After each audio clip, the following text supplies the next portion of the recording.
وقال الذين كفروا للذين آمنوا لو كان خيرا ما سبقونا إليه وإذ لم يهتدوا به فسيقولون هذا إفك قديم.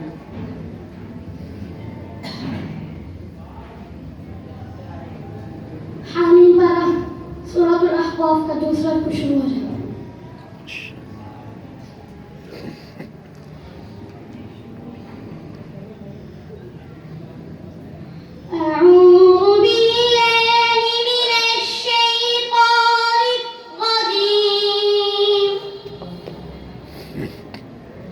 وقال الذين كفروا للذين آمنوا لو كان خيرا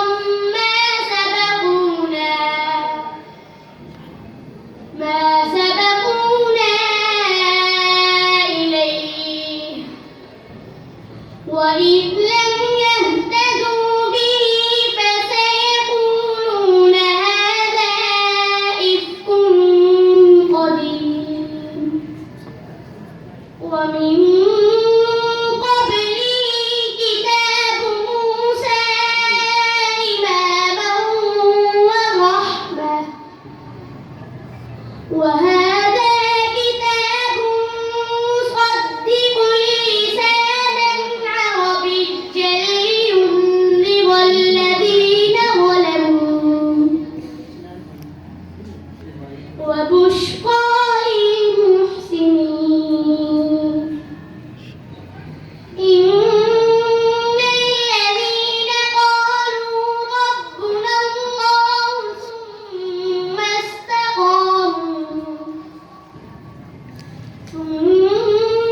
استقاموا فلا خوف عليهم ولا هم يحزنون. أولئك أصحاب الجنة خالدين فيها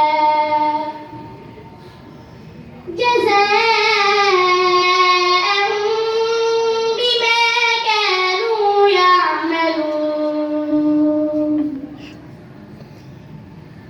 ووصينا الإنسان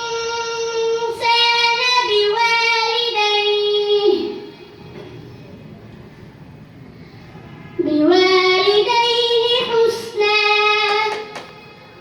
ووصينا الإنسان بوالديه حملته